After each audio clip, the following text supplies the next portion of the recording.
Endeavors. Stories powered by UNC Research. Protecting your texts. Saba Eskandarian designs online messaging applications using cryptography, allowing users to report abusive content without compromising their privacy. By Abigail Keller. April 17, 2024. When you send an online message, who can see it? Who is responsible for keeping those messages safe? What happens next?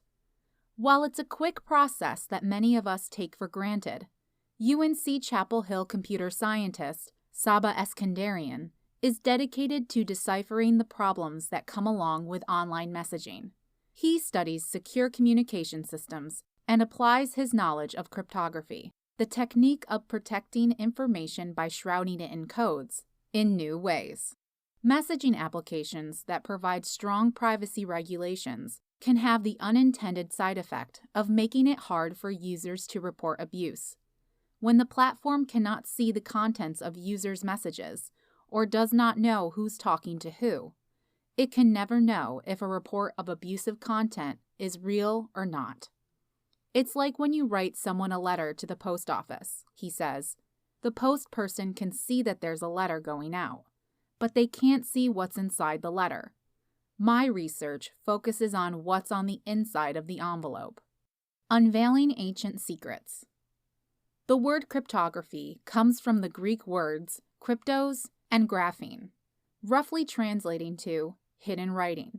The first evidence of cryptography being used in some form was inscriptions in Egyptian tombs thousands of years ago, as early as 1900 BC. Over time, ancient civilizations developed different ciphers to encrypt or decrypt messages, ranging from purposefully scrambling letters to enciphering messages within recipes for ceramic glazes. Up until the 1970s, cryptography's main use was deciphering the contents of an opponent's messages during wartime, playing a major part in the Allies' success in World War II. In 1975, IBM developed the first crypto system certified by the National Institute for Standards and Technology due to customer demand for encryption. This laid the foundation for the systems and standards used today, with cybersecurity and cryptography going hand in hand for the first time. But if an attacker compromises a cryptography system, they can decipher every message ever encrypted by that system. As these attacks become more prevalent and frequent in the modern age of online messaging, the locks on these systems are getting tighter. But much like today's technology, cryptographic applications must be updated and ever-changing, much like Eskandarian's work.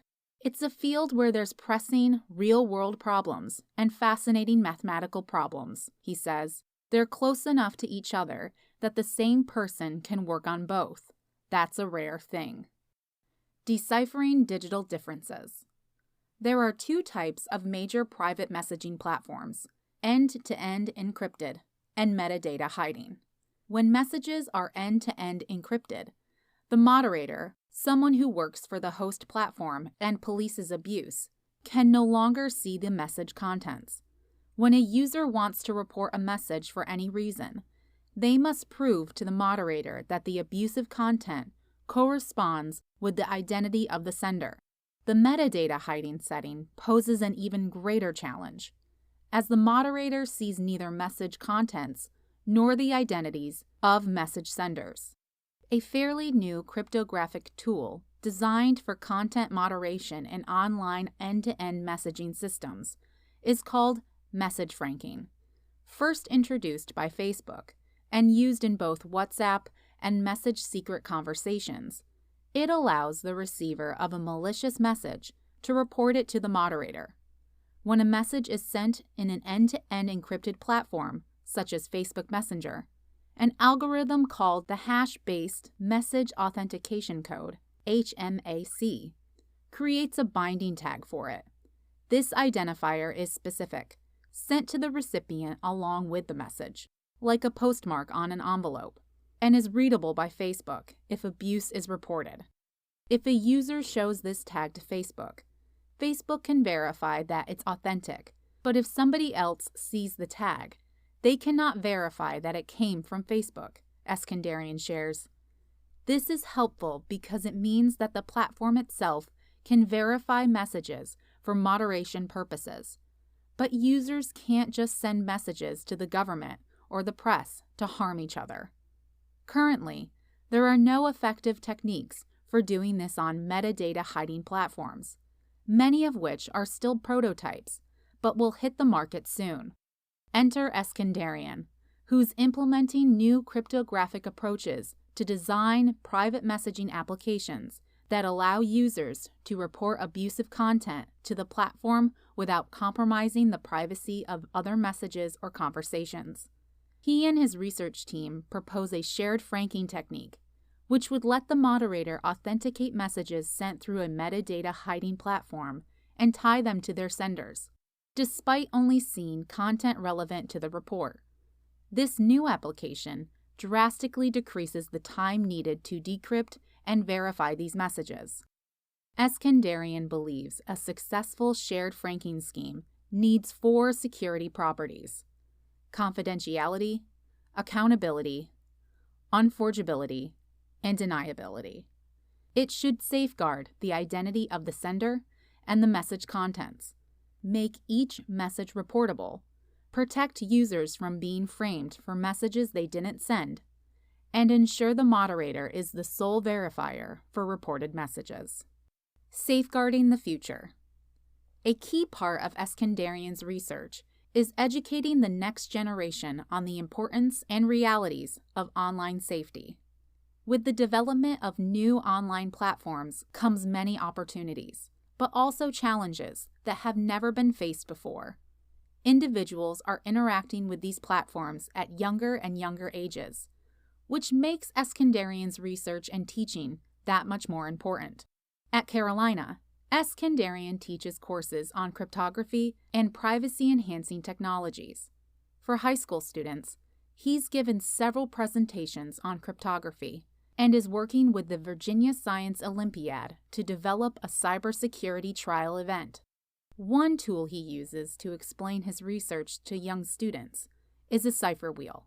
As they turn each piece, secret messages can be scrambled and unscrambled, providing a visual, hands-on demonstration of how messages are encrypted.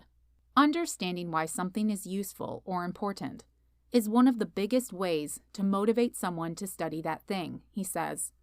I think, at least I hope, that if I work on compelling problems, more people will be interested in learning about this.